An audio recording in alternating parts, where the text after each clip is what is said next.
강원도에서 우리 YLCC 캠프를 스키 캠프를 했습니다.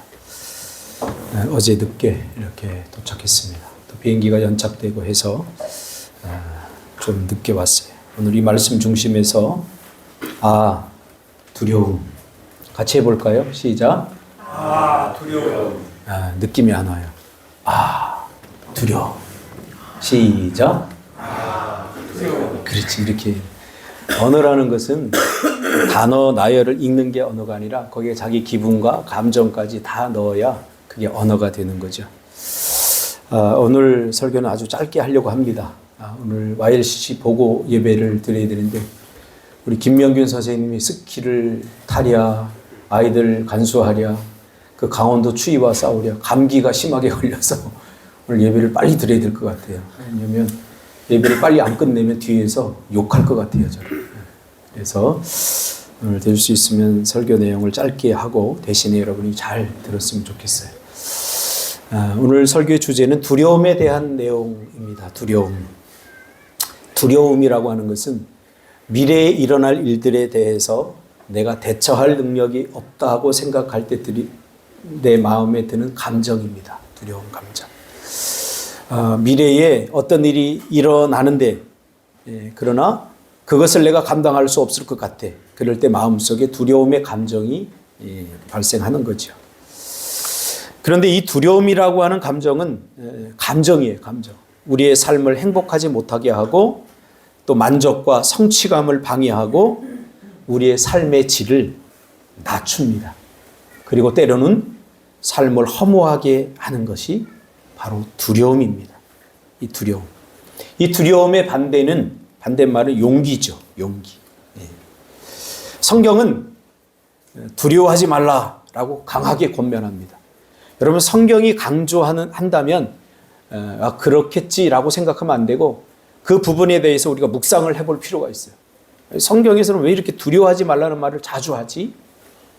우리가 두려움이 많기 때문이구나 이렇게 생각하면 안 되고 도대체 두려움이 우리에게 어떤 영향을 미치기에 하나님은 두려워하지 말라고 하지? 이렇게 우리가 생각을 하면서 들어야 됩니다. 성경을 하나님의 설교를 들을 때 말씀의 설교를 들을 때 목사님의 말씀은 무조건 다 옳으니까 다 수용해야 돼. 그렇게 들으면 안 돼요. 이게 무슨 의미인지 퀘션 마크를 붙이고 생각하고 고민하면서 들을 필요가 있습니다. 이 세상에서 두려워해야 할 것은 딱 한 가지뿐입니다. 그런데 우리는 너무 많은 것들을 두려워해요. 이게 문제이죠. 이 세상에서 두려워해야 될 것은 딱 하나. 하나님 한 분뿐입니다. 하나님께서 세상을 창조하실 때 그렇게 만들어 놓으셨어요. 이 세상에 두려운 것은 나 하나뿐이다. 그런데 그냥 두려움의 대상이 아니라 하나님은 경외의 대상이에요. 두려움과 존경심을 동반하는 용어를 사용해서 두려워하지 말라 이렇게 얘기했어요. 그게 무슨 단어로 말하면 경외라는 말이에요. 경외. 그 어디에도 성경에는 두려워하라 라는 말을 한 적이 없는데 하나님께서는 딱 한 단어 경외하라. 두려워하면서 동시에 나를 존중하고 존경하라. 이렇게 성경에서 말하고 있는 거죠. 그러면 여러분 궁금하지 않아요? 사람은 언제부터 두려움을 느끼기 시작했을까? 그렇죠? 언제부터 두려움이라고 하는 감정이 생겨났을까? 하나님이 원래 우리를 만드실 때 우리 안에 두려움이라고 하는 감정을 만드셨을까? 하나님께서 우리를 만드신 것은 우리의 모양뿐만 아니라 우리의 생각, 우리의 감정들, 느낌들 이것도 다 하나님께서 만드신 거예요. 희노애락 이런 감정도 하나님께서 다 만드신 거예요. 자, 그러면 하나님이 원래 우리를 만드실 때 두려움이라고 하는 감정을 만드셨을까? 성경은 이런 것에 대해서 자세히 기록하고 있지는 않지만 우리의 삶과 또 우리의 마음을 들여다보면서 역추적해 보면 두려움이라고 하는 감정은 죄를 짓고 난 후에 이 두려움이라고 하는 감정은 사람들을 매우 힘들게 한 것이 사실입니다. 죄를 짓기 전에는 두려움이라고 하는 감정이 있었겠죠, 물론. 그렇지만 그것이 굉장히 순기능적이었어요. 그러나 죄를 짓고 난 다음에 이 두려움이라고 하는 감정은 우리를 불행하게 하는 첫 번째 요소가 되었습니다. 그리고 하나님과 나 사이의 간격을 벌어지게 한 거죠. 그게 뭐냐면 바로 두려움이라고 하는 감정입니다. 두려움에는 순기능만 있었어요, 원래는. 나를 보호하고 나를 안전하게 지켜주는 것이 두려움의 감정이에요. 예를 들면 여기 난로가 막 타고 있는데 찬호가 거기다 손을 쑥 집어넣어봐요. 그럼 어떻게 돼요? 아주 맛있게 잘 익겠죠. 그렇죠? 근데 우리는 두려움이라고 하는 감정이 있어요. 우리의 이성과 우리의 생각과 경험과 그런 것들이 저 난로에 손을 넣으면 네 손은 다 타. 그래서 너는 고통스러울 거야 하는 걸 미리 추측해낼 수 있는 거예요. 이게 두려움의 순기능이에요. 이런 두려움이 없다면 우리 인생은 굉장히 비극적이 될 거예요. 그래서 두려움이라고 하는 감정을 하나님께서 우리에게 주실 때는 나를 보호하고 나를 안전하게 하기 위해서 두려움이라고 하는 감정을 주신 거예요. 저게 지뢰밭이라고 써 있는데 야, 저 지뢰밭에 들어가면 어떻게 할까? 들어가면 죽어요. 터져서. 그래서 이 두려움이라고 하는 감정은 야, 저기 지뢰가 있으니까 밟으면 내가 죽을 수 있어. 그러니까 저기 들어가면 안 돼. 라고 하는 좋은 해석을 하게 만든다는 거죠. 이게 두려움이라고 하는 감정은 원래 나를 보호하고 안전하게 해주기 위해서 하나님과 내 관계를 더 건강하게 하기 위해서 하나님께서 주신 감정이라는 거예요. 두려움이라는 감정. 그러나 죄로 말미암아 이 순기능이 망가지고 역기능이 작동하게 되었습니다. 모든 역기능적인 감정들과 정서의 뿌리는 바로 그 맨 밑바닥에 가보면 두려움이 존재하고 있습니다. 두려움이 있으면요, 어떤 사실에 대해서 왜곡된 기억과 삭제된 정보를 통해서 뭔가를 인식하게 됩니다. 이번에도 스키를 타는데 스키는 굉장히 두려워요. 스키를 한 번도 타보지 못한 우리 8명이 갔는데 아이들이 그중에 단 한 명도 스키를 타본 적이 없어요. 그래서 제가 먼저 이야기를 했어요. 얘들아, 스키는 너희들이 생각하는 것보다 굉장히 좀 두려워. 스키를 타기 위해서 리프트를 타고 올라가면 이렇게 내려다보면 굉장히 두려울 거야. 그래서 밑에서 잘 이거를 해야 돼. 그러니까 스키를 신으면 내가 한 번도 스키를 타보지 않았기 때문에 이게 작동하고 이게 하는 게 내 마음대로 안 돼요. 그래서 은찬이한테 방향을 틀 때 몸을 틀어야 된다고 했는데 발을 움직여서 틀려고 하다가 번번이 넘어졌어요. 그래서 은찬아, 절대로 스키는 너의 속도가 빠르기 때문에 네가 발을 들어서 방향을 옮길 수 없어. 그러니 몸을 움직여서 해야 돼. 그런데도 은찬이는 번번이 할 때마다 발을 들어서 방향을 옮기려고 하다가 번번이 실패를 했습니다. 이게 뭐냐면요, 굉장히 중요한 거예요. 내 안에 두려움이 그만큼 많이 존재한다는 거예요. 우리도 똑같아요. 막상 직면해 보면 달라요. 두려움이 이 안에서 나를 묶고 있고 내 생각과 이성을 완전히 다 이성보다 더 강하게 역사를 해요. 그래서 은찬이한테 계속 얘기를 해도 이게 빨라지니까 갑자기 다리를 또 드는 거예요. 어쩔 수 없어요. 이게 뭐냐면 그 무엇보다 내 안에 두려움이 가장 먼저 작동을 한다는 거예요. 뭐 인이는 아닌 것처럼 나를 딱 보고 있지만 인이도 마찬가지예요. 인아, 절대로 걱정할 거 없어. 아무리 높은 로키 산맥에 가도 A자를 만들면 다 설 수 있어. 그러니 절대 두려워하지 마. 웬걸요? 가다가 속도가 빨라지니까 A자는 안 만들어지고 다리는 덜덜 떨리고 그러니까 엉덩이 방아를 팍 쪄서 넘어져요. 이게 뭐예요? 두려움이 먼저 작동하는 거예요. 우리 인생에도 여러분 어른들은 안 그럴 것 같아요? 제 꿈은 다음 주에는 어른들을 데리고 스키캠프 가보는 거예요. 한번 가봅시다. 타봅시다. 잘할 것 같아요? 아이들 못한다고 막 뭐라고 그러지 어른들 막상 가보면요 더 떨어요. 제가 청년들 데리고 가니까 우리 소혜가 그랬어요. 아, 나는요 제일 먼저 탈 거예요. 나 운동신경도 있고 나 잘해요. 근데 못하더라고요. 쉽지 않지, 그치? 예, 그거요. 왜냐하면 사람은 다 똑같아. 두려움이 우리 안에 다 존재해요. 이 두려움이 있으면 어떤 사실에 대해서 왜곡된 기억을 하는 거예요. 분명히 내가 가르쳤어요. 예, 그러니까 강사들이 이번에 강사를 3명이나 썼어요. 빨리 타게 하려고. 그런데 강사들이 돈 더 벌려고 딱 2시간만 하는데 쟤들을 타게끔 가르친 게 아니라 돈 벌기 위해서 뭐 걷는 거, 옆으로 가는 거, 신발 벗는 거, 받는 거 조금 A자만 요 정도만 가르쳐주고 목사님 끝났습니다. 우리 가보겠습니다. 그런 거예요. 그럼 주로 멘트는 뭐냐면 애들 못하니까 조금 더 해주세요. 그럼 시간당 얼마 더 드려야 돼요? 이게 나와야 되는데 그래서 수고했다 가라고 그랬어요. 왜냐하면 가르치는 거 보니까 한 3, 4일 가르쳐 애들 탈 수 있게끔 늦게 가르치더라고요. 그래서 그때부터 딱 보니까 우리 상원이하고 우리 하람이는 조금 탈 것 같아요. 그래서 걔네들 리프트 태워서 보내고 소혜부터 해서 내가 따로 가르쳤어요. 따로 가르치니까 소혜는 보니까 금방 탈 것 같아요. 그래서 소혜야 멀리 봐라. 그리고 S자를 크게 그려야 된다. 그래서 몇 번 타고서 바로 올려 보냈더니 잘 되지. 예. 처음에 올라가서 가니까 어때? 두렵지. 예. 근데 한 번 내려오니까 어때? 예. 이틀째 타는 거 보니까 룰루랄라 룰루랄라. 예. 이제 통제가 가능해졌다는 거예요. 통제가 가능해졌다. 두려움을 여러분 어떻게 극복해내냐면 머릿속에서 생각 속에서 절대 두려움은 극복되지 않아요. 내가 직면해 봐야 돼요. 직면해보고 직접 해봐서 그것이 경험치가 되었을 때 그때 두려움은 극복되는 거예요.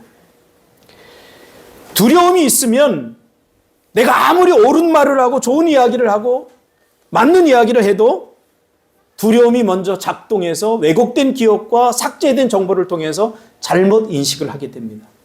그러면 이 두려움을 회복하기 위해서 어떻게 됩니까?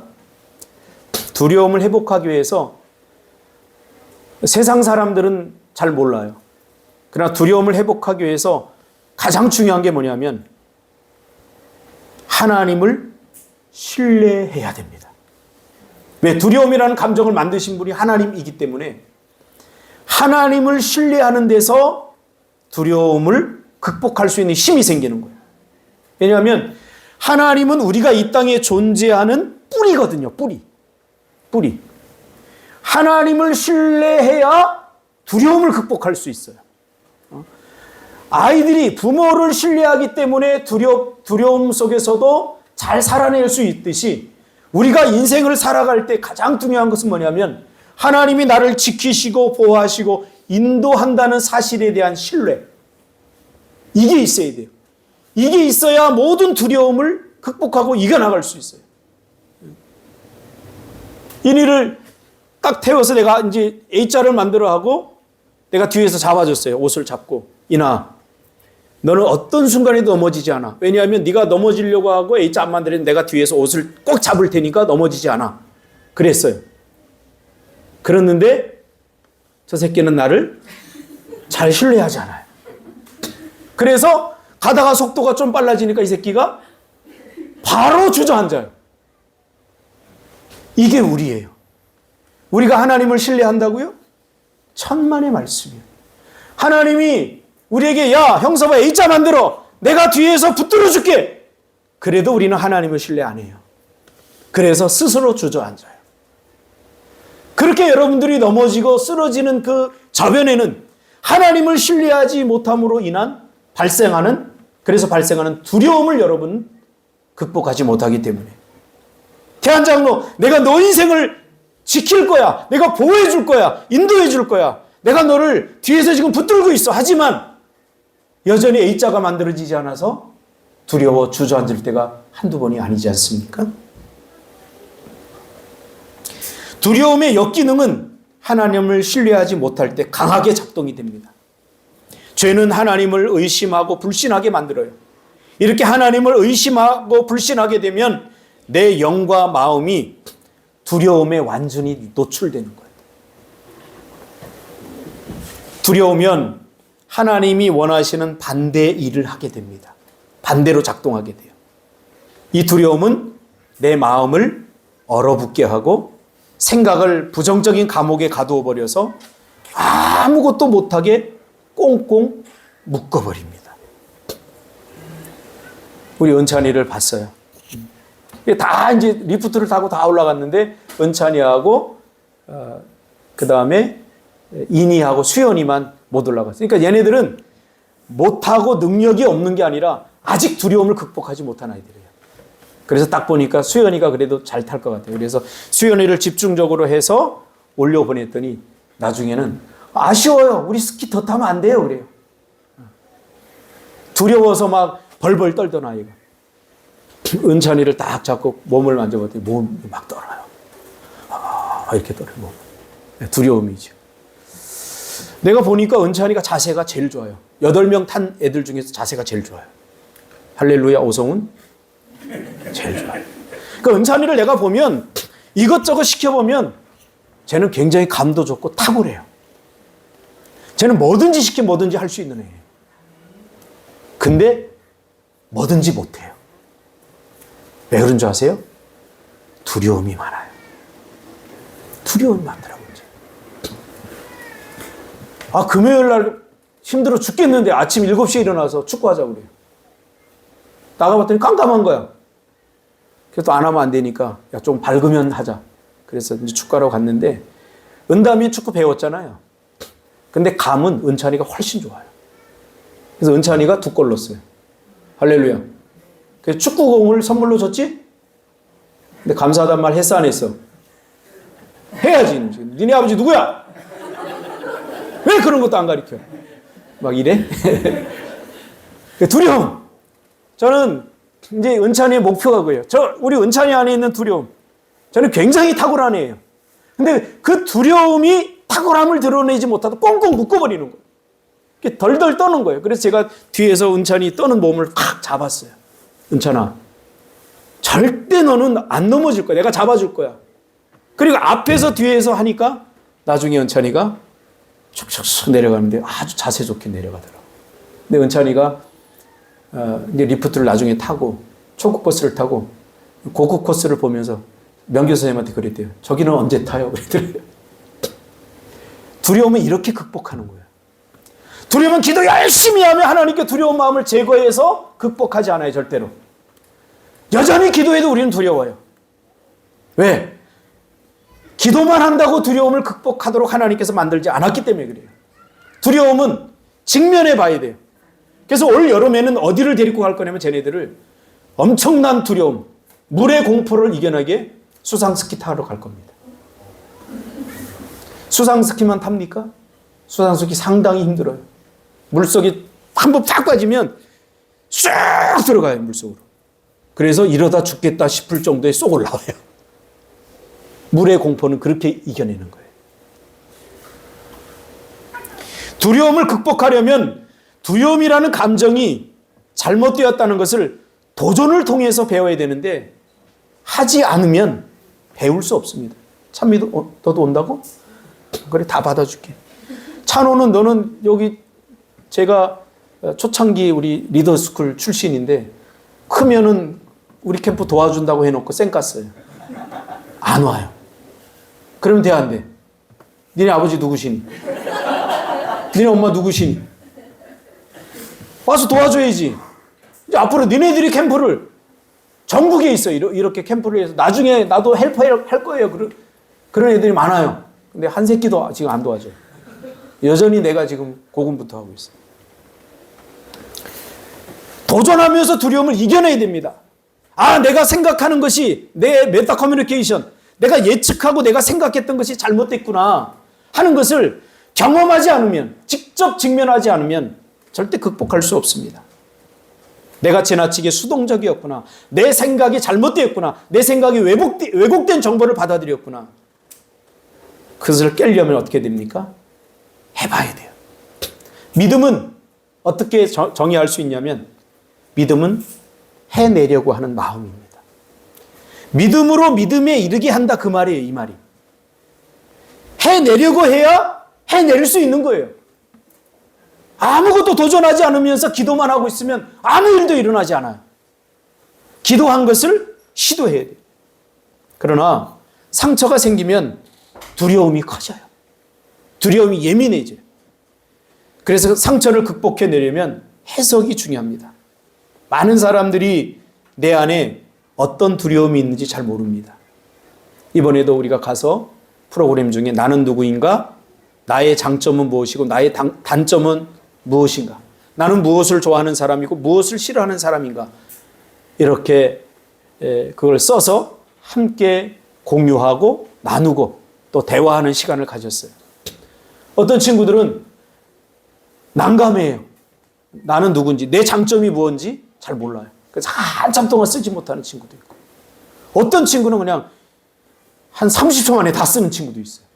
내가 누군지 알고, 내 장점이 뭔지 알고, 또 내가 좋아하는 게 뭔지 알고, 내가 싫어하는 것이 뭔지 여러분 분명히 알아야 돼요. 이게 나예요. 나에 대한 질문. 근데 많은 사람들이 나에 대해서 피상적으로 알아요. 피상적으로 알아요. 그러니까 내가 누군지 알아야 스트레스도 적게 받아요. 나는 나를 알아요. 나는 키가 작아요. 그러니까 다른 사람들이 나에 대해서 너 키 작잖아 그러면 그래요. 어때서? 키 작은 게 뭔데? 난 키 작은 걸 알기 때문에. 키 작은 것은 능력과 삶의 행복과 키가 작기 때문에 불행하지 않아요. 그러니까 나를 알아야 돼요. 너 가난하잖아. 그러면 가난해. 그게 뭐 잘못인가요? 그러니까 나를 알아야 돼. 내 처지와 내 형편을 알아야 돼요. 그걸 알지 못하면 자꾸 자기를 더 멋지게 만들고 싶고 거기다 깃털을 꽂고 싶고 더 화려하게 하고 싶고 그게 내가 아니라니까. 내가 아닌 나의 모습으로 살려고 하니까 힘들어지는 거예요. 부정적인 사람은 두려움에 의해서 움직여요. 그래서 부정적인 것을 우리가 조심해야 돼요. 두려움이 나를 움직이고 두려움이 나를 조종하게 내버려서는 안 돼요. 그러면 하나님도 역사할 수 없어요. 그러니까 하나님께서 그 능력이 많은 하나님께서 두려워하지 말라라고 이야기하는 거예요. 오늘 본문도 비슷한 내용이에요. 제자들이 배를 타고 가는데 내가 통제할 수 없는 상황에 직면하게 된 거예요. 제자들이. 큰 바람이 불어 파도가 일더니 다른 마태복음이나 누가복음, 마가복음에 보니까 엄청난 스콜의 영향으로 배가 뒤집힐 정도로 큰 파도에 직면해 있는 거예요. 내가 통제할 수 있어요, 없어요? 없으니까 두려움이 올라온 거예요. 그때 예수님께서 나타나셔서 내니 두려워하지 말라라고 했어요. 여러분, 베드로도 두려움에 반응하니까 물속에 빠져들었어요. 제자들도 두려움에 반응하니까 우리가 죽게 되었습니다. 우리가 죽게 된 것을 왜 돌아보지 않습니까? 라고 투덜거렸어요. 두려움에 반응하지 말고 하나님의 말씀에 반응하시길 바랍니다. 그리고 하나님의 말씀을 여러분 신뢰하는 것이 얼마나 중요한지 몰라요. 가장 직면하기 어려운 감정이 바로 두려움이라고 하는 감정입니다. 여러분들이 하지 못하고 시도하지 못하고 지금도 망설이고 있는 것은 여러분들을 꽁꽁 묶고 있는 이 두려움이라고 하는 감정입니다. 그 어느 누구도 인생을 2번 사는 사람은 없습니다. 딱 한 번밖에 못 사는 거예요. 그러나 두려움이 극복되면 매일 새로운 삶을 살게 됩니다. 두려움이 있는 사람은 매일 똑같은 삶을 반복하기 때문에 지루해요. 그 삶이. 왜? 두려움에 갇혀서 새로운 것을 도전하지 않아요. 그래서 내가 지역 선생한테 얘기했어요. 유럽도 가고 여기저기 빨리 돌아다니고 도전해라. 도전해라. 놀러 다니는 것이 아니라 도전하러 다녀야 돼요. 놀러 다니는 건 절대 남지 않습니다. 도전하러 다녀야 돼요. 여름에는 어떻게 스키 들고 스위스 가서 알프스에 가야 돼요. 도전해야 돼요. 도전하지 않으면 절대 극복할 수 없어요. 그리고 삶이 지루해져요. 왜? 매일 똑같은 삶을 반복하니까. 그러나 두려움이 극복되면 매일매일 새로운 삶을 살게 되는 거예요. 어제와 오늘이 같은 삶 같아요? 도전하는 사람은 그렇지 않습니다. 그래서 여러분의 남은 인생들이 두려움 이게 아니라 매일 새롭다. 살만하다. 살아볼 만하다. 라고 고백하는 저와 여러분이 삶이 되었으면 좋겠습니다. 기도하겠습니다.